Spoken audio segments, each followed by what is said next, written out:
North Pridgen sat across from detectives and swore. I just went back and just turned my TV, turned my music up, and just relaxed. Calm, polite, almost bored. The detective didn't argue. He simply leaned forward and asked, You send him a message that says, pick me up ASAP.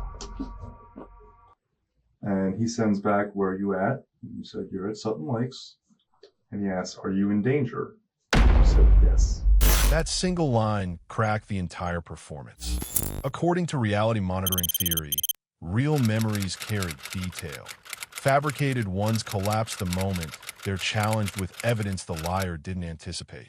North thought no one would ever see that message. He didn't expect his own phone to testify against him. But the pertinent questions are who this evil guy is, what happened on September the 26th, 2021, and how detectives psychologically trap him with a perfect bait. Last half hour, a Jacksonville man who pled guilty to killing his ex-girlfriend and dumping her body in a pond near his home. Welcome back to my channel. I don't have many followers, but your single comment is a ray of hope for me.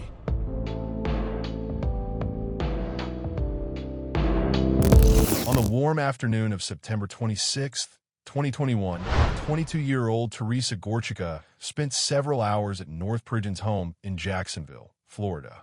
She left his house sometime between 2 o'clock and 3 p.m., walking toward the nearby lake, a route she often used. Witnesses later reported hearing raised voices near the water. Teresa repeatedly told Pridgen to leave her alone as they walked along the shoreline. Within minutes, she vanished. As night fell, Pridgen returned home alone, soaking wet, scratched, and limping. Over the next 2 days, friends received strange Facebook messages from Teresa's account, asking for money. Messages later traced back to Pridgen. On September 28th, during a search of the wooded lakeside area, detectives found her body hidden beneath debris in the water, confirming the tragic end to her disappearance. So, the cops brought him in for interrogation, and today we will focus on the psychological elements of this interrogation.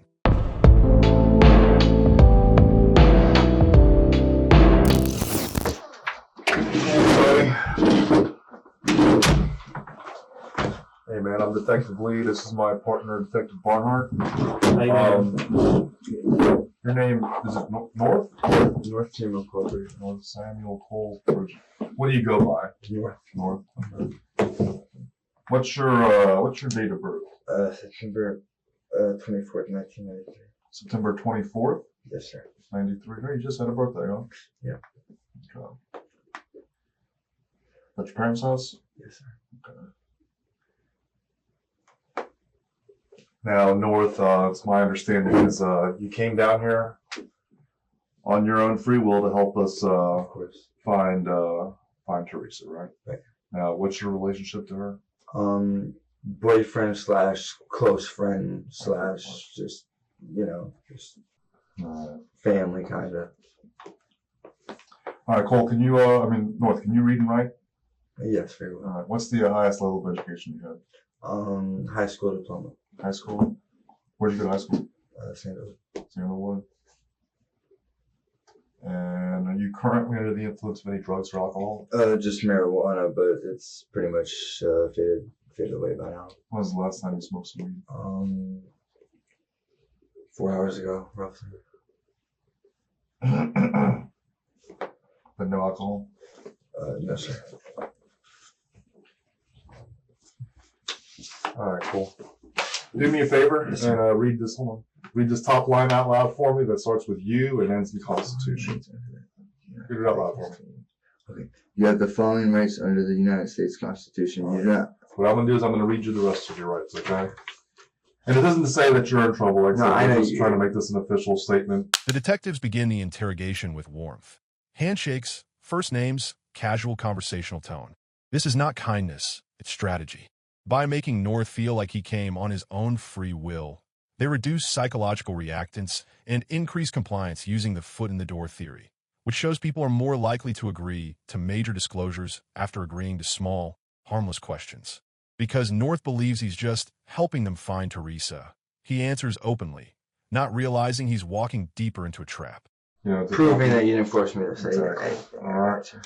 So what I'm going to do is I'm going to read you the rest of your rights, and after I read you each one, I'm going to ask you if you understand. And when I ask you if you understand, just answer yes or no for me out loud. Don't just nod your head. Okay. All right. You don't have to make a statement or say anything. You understand? Yes. All right. Anything you say can be used against you in court. You understand? Yes. You have the right to talk to a lawyer for advice before you make a statement or before any questions are asked of you, and have the lawyer with you during any question. You understand? Yes. If you do answer, if you can't afford to hire an attorney, I'm sorry. If you can't afford to hire a lawyer, will be appointed for you before any questioning, if you wish. Understand? Yes. If you do answer questions, you have to stop answering questions at any time and consult the lawyer. You understand? Yes. All right. Just do me a favor and sign that top line for me, saying that I read your rights and that you understand.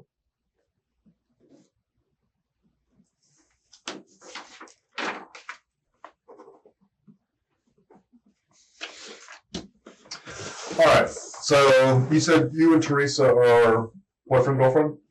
Yeah, I mean, we try not to label it.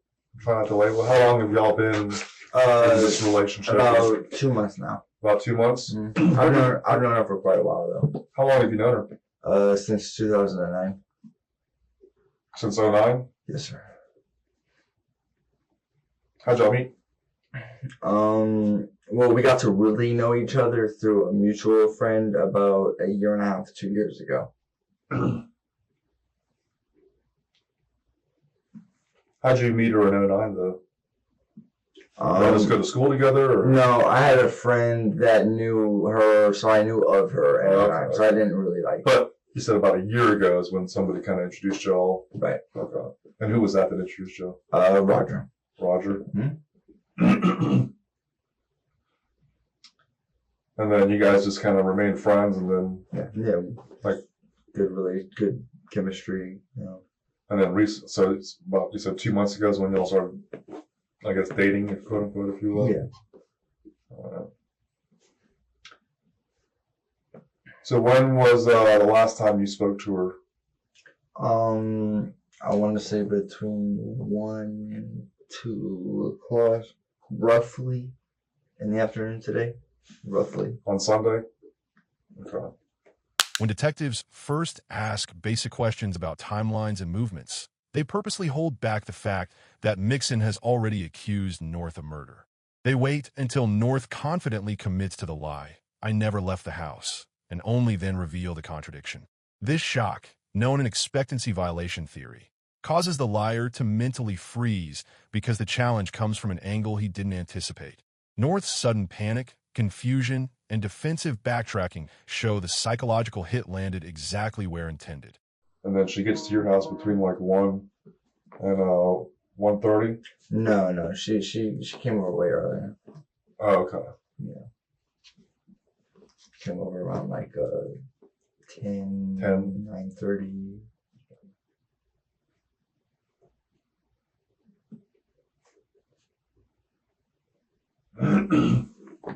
So you guys don't take my word like verbatim on that, because this is just a normal day. Yeah. Normal day for us, you know. We don't really keep track of every second. We're just trying to get the ballpark. Right. So about 10 a.m. she gets about your house, right?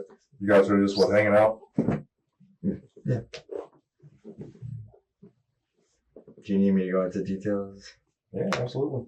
Oh, a lot of the time we just listen to music, you know, we do intimate things, we dance, and we smoke a little bit, and we eat. You order the Lyft on your phone, your cell phone? Yes, sir. What's your number to that cell phone? What kind of phone is that? iPhone 7 Plus. iPhone 7 Plus? Mm-hmm. How long have you been using that phone? Since the very beginning of the year. Gotcha. December 29th of 2020. Okay. Does Teresa have a phone? She does not. She does not? No, I've been urging her to get a job, and you know, I'll tell her I'll help you like with money, you know, if that's the case, but I know better than to do everything for somebody, and I understand how that ends up playing out. So how do you get a hold of her then if she doesn't have a phone? she has a laptop on Facebook, but she's on 24/7 while she's at the house. And she'll message me and we'll make up a plan, and she'll be like, okay, I'm on my way, or okay, I'm ready, you know, stuff like that. As the timeline becomes suspicious, detectives ask North to go through the whole day, line by line, knowing liars must invent each detail while avoiding contradictions. Truth tellers simply recall events. Liars must create them, increasing mental strain. This is based on cognitive load theory, which demonstrates that increasing mental effort exposes deception. North's timeline becomes disorganized, jumping between times, and filled with I don't know, which signals cognitive overload. So you said you last spoke to her between 1 and 1:30. So where did she go from there? She was supposed to be going home. Okay. Yeah. How was she supposed to get home? She was walking home, you know, I insisted on ordering another lift, but she's so humble, she feels bad, and she just really said, no, let me walk, you know, we need to save money, this and that, so. So she left your house and walked? Yes, sir. Is that typical for her to walk home from your house? Or? No, not typical. She does walk home a lot, you know, from Zach's home into Zach's home. That is the person she does her ice with. And the person who I try to, you know, get her to, you know, not be around so much, not do the ice so much with. And when she left your house, she said she told you she was going home, or you just assumed she was going home? Both. She said she told you? Yes, and I believed her. Okay. What did you do after that? I just went back and just turned my TV, turned my music up, and just relaxed. You didn't go anywhere or hang out with anybody else? Nope. I usually stay away from all of my other older friends and I've replaced them with Teresa. And I've put more of my time and energy into her.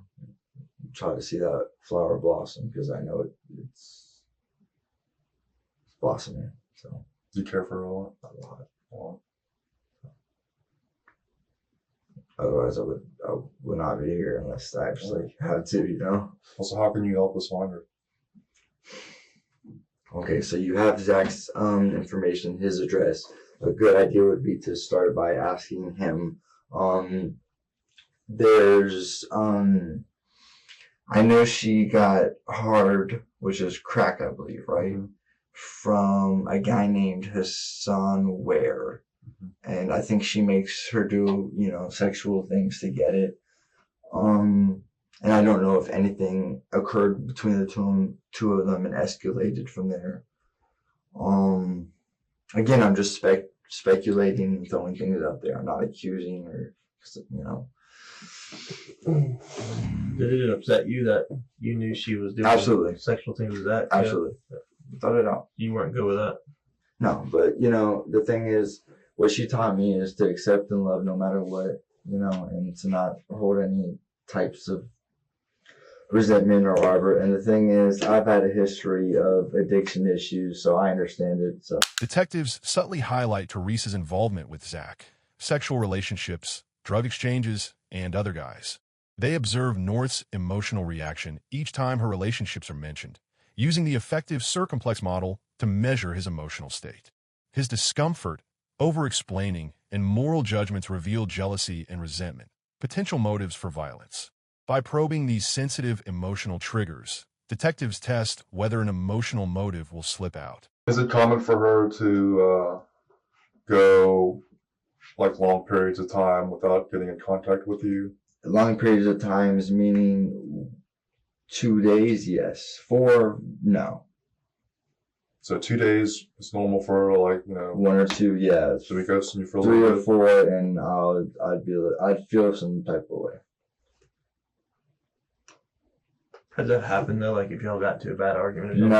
No. You're it's always good again within a couple days. No, because it's like amnesia. We're always good. We're always good. And No, within a day or two, y'all are good again. always. Forgive and forget. No. So you said that you never left your house today after Teresa left, right? Did you go anywhere before Teresa came over to your house? I went with the Lyft driver to go get her. I made the mistake of ordering the Lyft from my address to my address. I got in the Lyft, told the Lyft driver, he was really cool. He said, "It's okay, don't worry about it. I'll go grab her and bring her back." So, So the Lyft driver came to your house first? right. Inadvertently, you just... Right. And you didn't go anywhere else with anybody else today? No, sir. Okay. You didn't go any place with with your friend Mickinson? Mick? You know Mick? I know Mickinson. Okay. You didn't go anywhere with him today? Boy, I seen Mickinson today. I don't remember what it was, but I don't think I went anywhere in specific with him. I think I may have just seen him outside and just Seen him outside how? driving by. Just told him, you know, good friend, I love him. Stay up. So he was just, you were just standing outside your house and he just come driving by? Yeah, and that's happened before too. The detectives repeatedly returned to key questions. Did you leave the house? Did you see Mixon? What time did you wake up? Each revisit forces North to restate previously invented details. According to consistency theory, humans experience stress when trying to maintain fabricated stories across multiple retellings. Each loop results in new contradictions. First, he never left the house. Then he rode with Mixon. Then he played basketball. The more he talks, the less consistent the lie becomes. We usually catch up every time we see each other physically. Where does he live? I'm not exactly sure now. I know he moved out. I know he grew up in the neighborhood I lived in, though.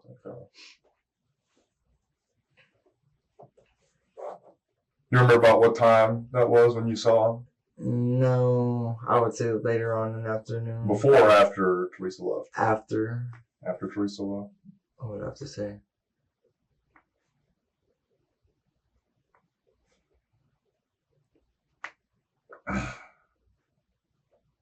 And you said he was driving by? He wasn't like walking by or?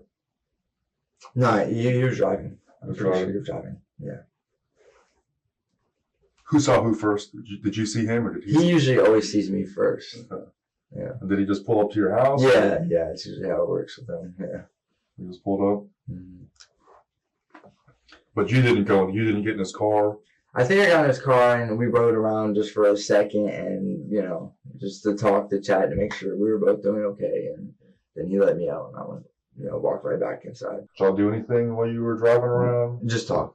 Just talking. So you didn't like, smoke weed? No, sir. No. Does he smoke weed? I mean, I'd rather not put his business out there, but he smokes and drinks. He smokes and drinks. Right. But y'all didn't smoke any weed today. No. You guys were He just smokes cruising. and drinks in his free time. He makes music.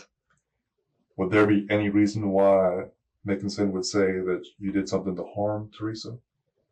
No. Did he? I'm asking you. No. No? There's no reason for him to say that you did something to Teresa and then threw her in a lake? What? No. No. I'm asking you these questions, and No, sir. When detectives state, Mixon says you killed her and threw her in a lake. They present the contradiction calmly and without emotional charge. This directly taps into truth-to-fault theory, which suggests people expect others to believe them unless confronted with undeniable opposing information. The sudden shift from "we believe you" to "someone says you confessed" collapses North's assumed credibility, causing visible shock and frantic denial. because I asked you before if you had left your house, gone anywhere. You said no. My house, right? Yeah, your house. Hmm. And then you said that Mickinson just kind of rolled by. You guys said what's up, and that was it. That went from that to now you in his car, rolling, driving around. Right. So I don't remember exactly the exact step by step, how my day was, because I don't, well, the biggest thing here, North, is finding Teresa. Absolutely. All right. And we brought you down here because, you want to help us find her. But at the same time, Mickinson is telling us that you guys are riding around. You said that you killed her and threw her in a lake. No, I do not say that. I do not say that. So you're saying he's a liar? Yes, sir. Why would he lie about that?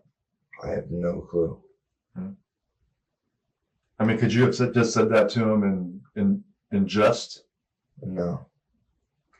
That's not funny. Then where'd that shit come from, man? I don't know.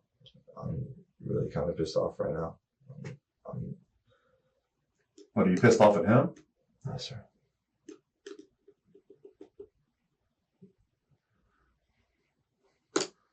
When North gives shaky answers, detectives pause. They let the silence expand. No objection, no interruption, just space. Humans naturally fill uncomfortable gaps with additional information, often revealing more than intended. This works through the disfluency effect, where cognitive discomfort pushes people to speak impulsively. Notice how North ramblingly volunteers extra details: drug use, sexual history, family dynamics, none of which were asked about initially. Because you see how that looks, right? Absolutely. It's my life on the line if anything happens to Teresa. Mr. Pridgen, how'd you get all banged up, man? You're limping, you got scratches and red marks all over you. I played basketball and it got a little rough. My ankle is from the Who'd you play basketball with? a whole bunch of friends at Huffman. Today? Yes, sir. So that's another place you went that you didn't say, that you forgot about earlier? Oh, if you would ask me through what I did throughout my whole day, I would have gone through the whole day with you. Y'all play some rough basketball, man. I played a lot of basketball growing up too. And I got all scratched up. Huffman is different. Yeah. Huffman is different. I'll ball hard. And I haven't balled in a while too, so my body wasn't. Okay. I played some basketball too. I didn't get scratched up like that. The only time I got scratched up like that is when I was trouncing through the woods.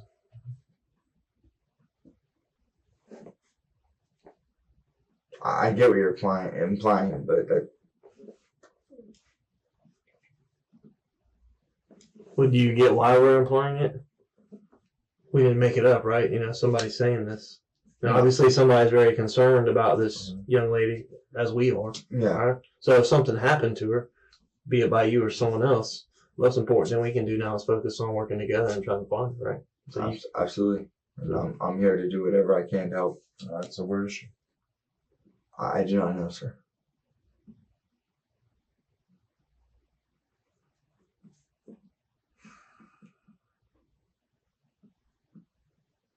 I think you do know.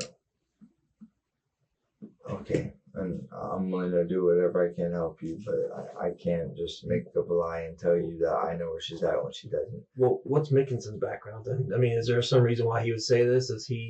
He's just an old friend of mine. When detectives ask about his injuries and North claims he got them playing basketball, they respond by comparing the scratches to those typically caused by woods and brush.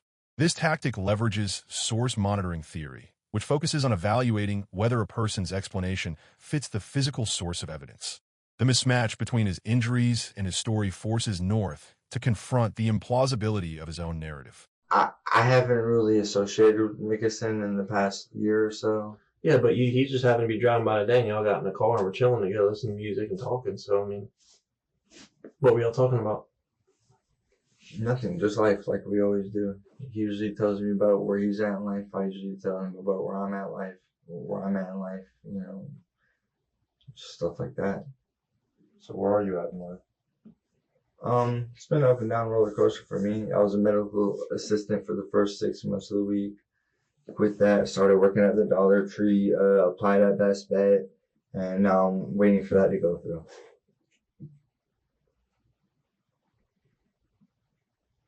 So if something bad has happened to Teresa, who should we look at?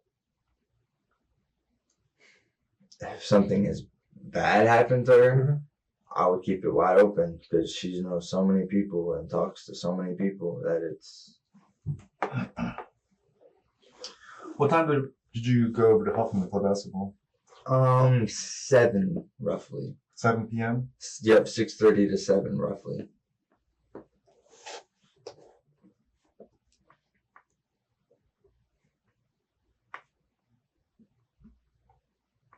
Now, when you say you were at Huffman playing basketball, like where exactly? Like, is there Huffman Park. Huffman Park? You just walk up there. Yeah. You didn't go up there with anybody else. You get a ride. You walked up there. The ball. Okay. No, I mean I know where Huffman Park is. So that's the park, right? Yeah, it's not far.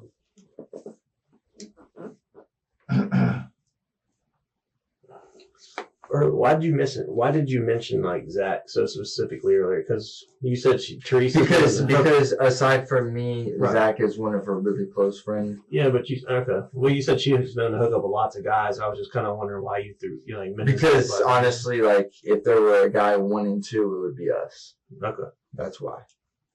And you didn't like that, obviously. I loved it. I loved that he cared for her, and I wanted him to help. Right. But you didn't. You said you didn't like the fact that you knew she was basically going back between you and him as one two. I didn't like the fact that she was doing those things she was doing with, her body for those other things. Okay. Because you didn't act like it was any big deal that you said she goes to the beaches and hooks up with other dudes and stuff. Yeah, no, and that's not a big deal. I just don't like her selling her body for. Throughout the interrogation, detectives let North describe himself as the caring boyfriend, the helper, the protector. Then they contrast that identity with suspicious behaviors. This taps into self-perception theory, where people adjust their actions to remain consistent with how they view themselves. Once North has declared himself as a good guy, contradicting facts create tension, and suspects often reveal key truth fragments to preserve their self-image. Mr. Pridgen.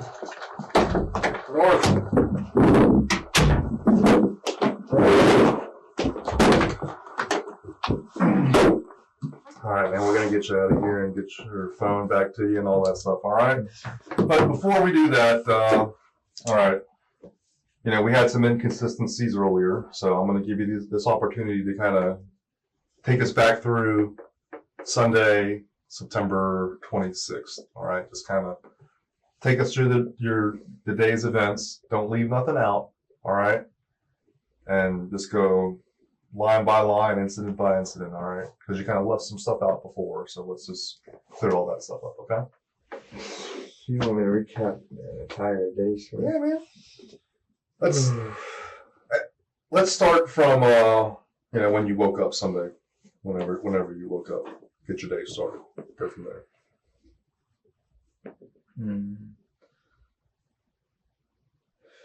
Started doing normal stuff, man. Just hygienic stuff. Like what time? What time did you get up? 10:30, 11. 10:30 in the morning? Okay. Did you talk to your parents at all that day when you got up, or did you see them? No, not that morning. Where were they at? I'm not 100% sure, sir. Okay. Detectives ask North to tell the story from the beginning, starting from when you woke up. They know that people remember the beginning and ending of events most clearly. By making him anchor the timeline around his morning actions, they set up a peak-end rule trap, forcing the ending, Teresa leaving and disappearing, to be compared against the clarity of the beginning.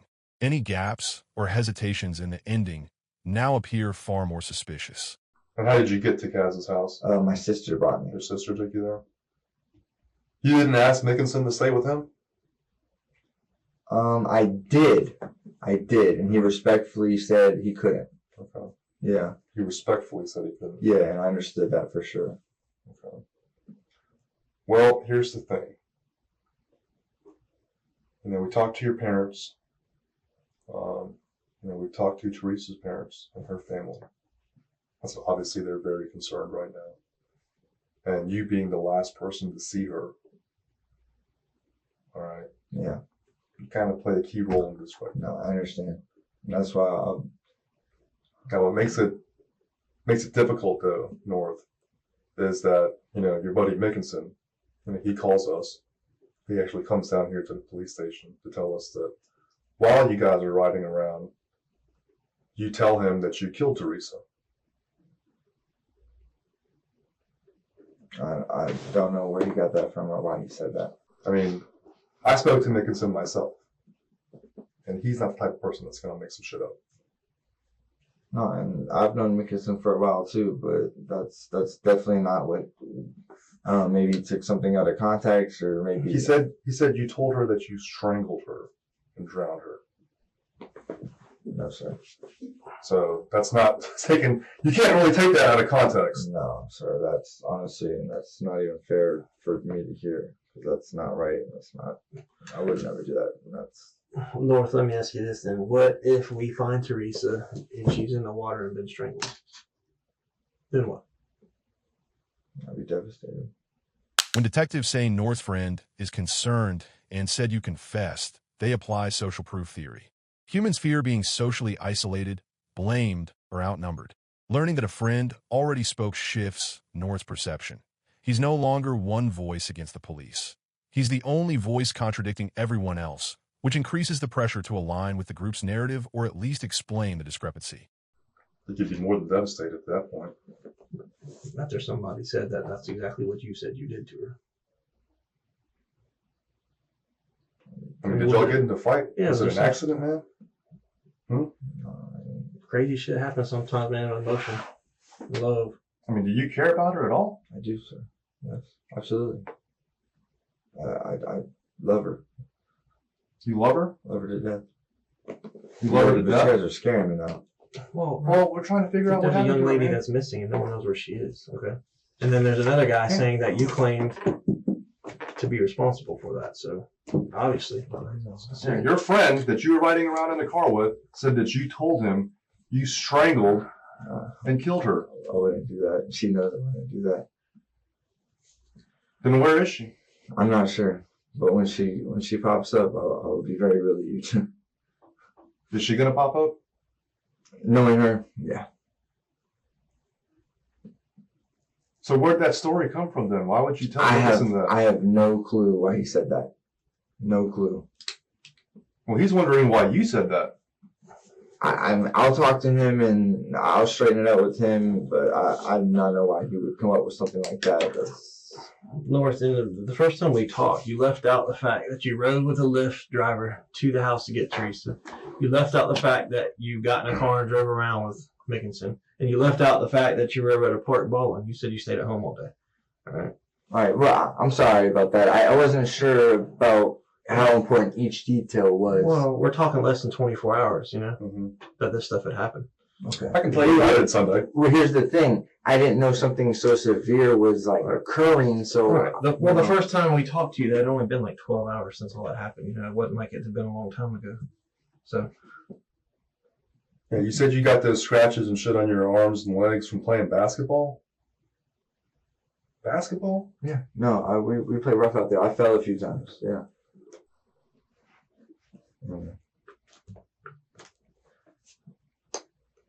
Yeah, I ain't buying that, man.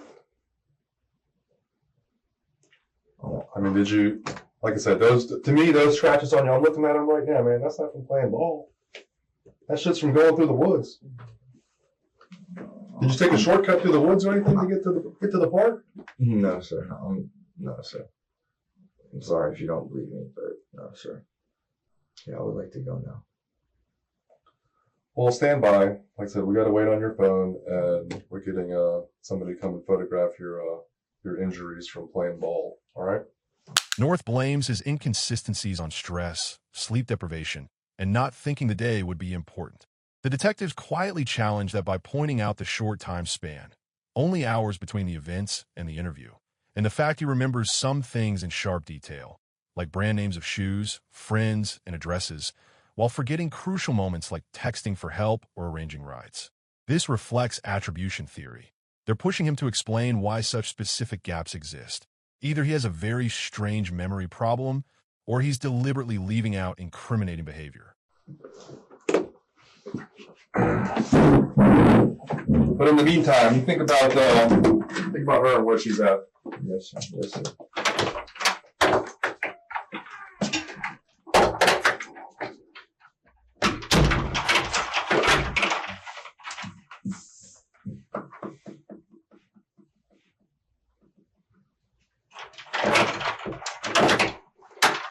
All right, North.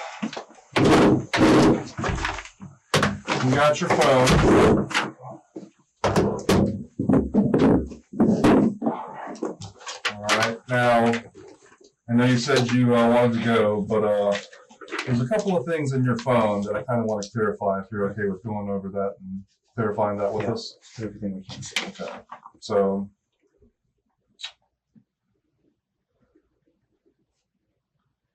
So when I asked you earlier if, how you and Mickinson got hooked up today, You said that it was just a chance encounter. You just saw Right. him. Did we reach out? Did I reach out to him or something? Well, you told me that Oh, it was okay. just a chance encounter, right? That's the best I remember it. Okay. Well, In my at office. 5:50 p.m., you send him a message that says, "Pick me up ASAP." And he sends back, "Where are you at?" And you said, "You're at Sutton Lakes." One of the detectives' sharpest tactics is how they stage the evidence instead of dumping it all at once. First, they let North tell a simple, low-stakes story. He stayed home, maybe played basketball, randomly bumped into Mixon.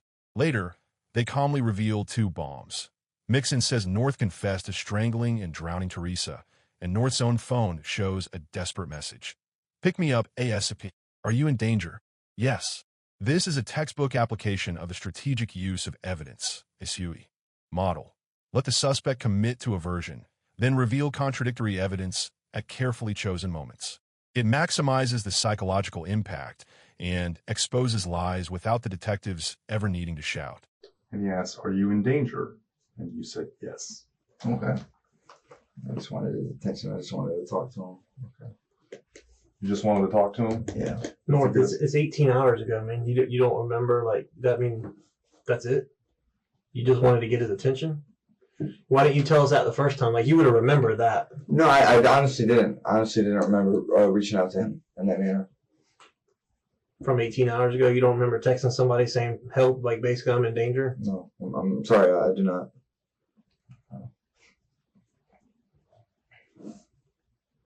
Well, how did you go from he was just riding down the street and he saw you to... Because those are the occurrences that happen often with me and Dickinson. So when I, recollected on it yesterday, that's what I had assumed. So it wouldn't be normal then for you to text him that. So why did you decide to do that? So we have reached out to each other in the past, to check up on each other. One morning, he reached out to me and we talked for hours and hours and You guys rap together? vented. Kind of. Kind of. Are you a rapper? Yes, sir. Spit some bars for me, man. I can't do it now. No? My energy's a little bit drained. Oh, come on, man. If you're a rapper, that shit just flowing, man. Come on. No. Well, like I said, we're trying to unearth every stone right now, looking for Teresa. Okay. Like I said, we're listen. We've obviously talked to Nickinson. We talked to Zach. Okay. We've talked to her family, your family. Oh, by the way, I spoke to your mom, and she wanted to make sure that I let you know that it is abundantly clear that you are not welcome at their home. Okay. Just FYI. Okay. Why would that be? Just over time, deterioration, fights. Yeah. It's hard to explain. The detectives mentioned talking to his parents, mentioned that his mom doesn't want him back at the house, and lists people close to Teresa, Zach, Emily, Alexa, other men. They also stress that Mixon actually came down to the station to report him. This taps into social identity theory, which says our sense of self is shaped by our group relationships. North is slowly shown that his social world, family, friends, Teresa's circle, is becoming a network of witnesses rather than allies. The psychological message is clear. You're standing alone, and the group is aligning against your version. What was she wearing? Do you remember? Yesterday when she came over? I think jeans and a dark top. Like spaghetti strap, like a t-shirt. She does wear those a lot, but just I don't know, like black, blue shirt. Maybe like just a regular, like it had some sleeves, maybe. Or... Maybe, yeah. I mean, Does she vape? yes, sir. She vapes. Yeah. She wasn't. Was she wearing anything on her head, like a hat or a beanie or anything? Or I don't remember. She wears hats all the time. she wears hats all the I time? don't remember for sure. You remember any of the hats that she wears? Or She wears a bucket hat very often. Mm-hmm. That's her thing. What about you? What were you wearing yesterday? Just like a white t-shirt. The clothes you got on? Not the clothes I have on. I think it was a different white t-shirt and shorts. When did you change clothes? Like this morning or like? When I went to go play basketball. Okay. Where are the clothes that you had on yesterday? Just on at your parents' house somewhere? Yeah, I think I washed them. Yeah. So the same clothes you have on now are the same ones you wore out to Kaz's place? You didn't change out there? No, because I changed after I played basketball as well. Okay. At your parents' house? Yeah, in the back patio. Before you went to Right. what were you? I mean, what was that? Just another white T-shirt Yeah. and like shorts or what? Yeah. What about shoes? The blue Sperry's. I wasn't able to bring them. I think I kind of got pulled out of Kaz's house a little too quick. I wish I would have put more clothes on, but yeah. Oh, so you have shoes at Kaz's house, blue Sperry? Yes. That's what you wore yesterday too? Yes, sir. Okay. You were balling in Sperry? And that's why I think I rolled the ankle. Yeah, there's no Sperry. They got no ankle support, man. No, I know that, and I have high top shoes. I just forgot to grab them, so I just wanted to play basketball. And you said Terrell took you back home? What kind of car does Terrell have? I'm not sure exactly. I don't pay attention to cars like that. I want to say like a gold Honda or something. Gold Honda. So, and just one more time, clarify, the clothes that you have on now are not the same clothes you had on when you were with Teresa yesterday. No. Okay, where are those clothes? At your parents'? I would have already washed them. Yeah. Okay, at your parents' house? Yeah. But are they at Kaz's house now because your parents pretty much packed up all your stuff, right? Mm. Or your clothes still may be in the washing machine or something at your parents' house? Something of that sort. I don't know exactly where those clothes are. If you want me to, I can. The detectives keep circling back to what he wore when he changed, where those clothes went, and why his main shoes are now conveniently at someone else's house. That's not nitpicking. It's behavioral evidence analysis in action, using small, physical behavioral details to test whether a story fits the likely sequence of events. If he got wet in a lake, changed clothes, and washed them or left them elsewhere, that behavior aligns with someone trying to remove trace evidence. Every vague answer about his clothes makes his rough basketball excuse less believable and a concealed cleanup operation more plausible. You know who the next closest person is to Teresa beside you? Zach is really close. Okay. Emily Brandon is really close to her. Emily Branton. Alexa, I don't remember her last name, but on Facebook you can find her. Okay. Her brother, and then a list of guys that I do not know exactly how close she is with or not. Okay. You said her and Zach have like an intimate relationship, but they're cousins? Very interesting, confusing stuff that you'd want to talk more about Zach with than you'd want to talk about me with. Because I've tried talking to Zach about it, and he just looked at me like, bro, I don't know, man. Like, is he your cousin? Or? Like, she has memories and beliefs that are like, would fall in line with someone who's like clinically insane, maybe. Because Zach seems to care about her quite a bit as well. I know. And I tell her that all the time. Like, he loves you so much, so that's why I'm not trying to like just pull you away from him. So your gut's telling you that she's still alive? Yes. Well, I hope so. I sure do too, because it's the world.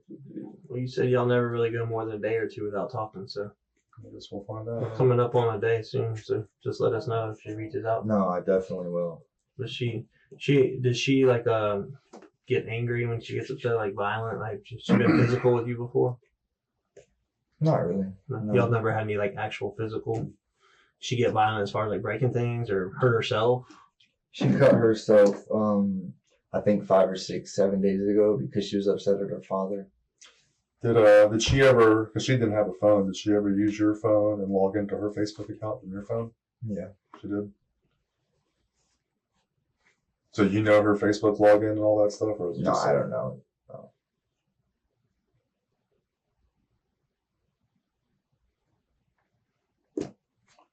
All right, well, we're going to get you out of here. We're going to have the officer take you back to Mayport. I appreciate that. I We got appreciate your you. number. Appreciate you. Let's have a seat. We'll have them come They're get gonna you. come in and get you.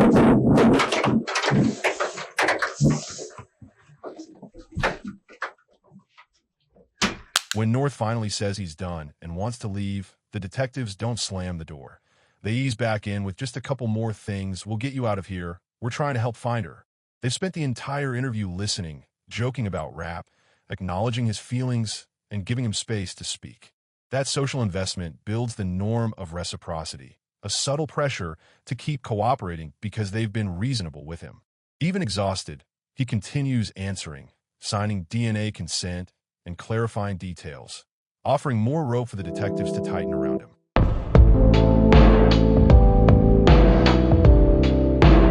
North Pridgen was sentenced on May 25, 2023 to 30 years in Florida State Prison, followed by 10 years of probation, after pleading guilty to the murder of Teresa Gorczyca. According to the ruling by Jeb Branham, the sentence reflects the severity of planning, concealment of the crime, and the vulnerability of the victim. Investigators had built a case showing how Pridgen lured Teresa to a lake, murdered her, then disposed of her body and tried to impersonate her online to solicit money from her friends. The mix of confession via a witness, forensic evidence, wet clothes, body disposal behavior, and digital trail, Facebook impersonation gave prosecutors a strong, multifaceted case, enough to secure a long prison term under the plea agreement.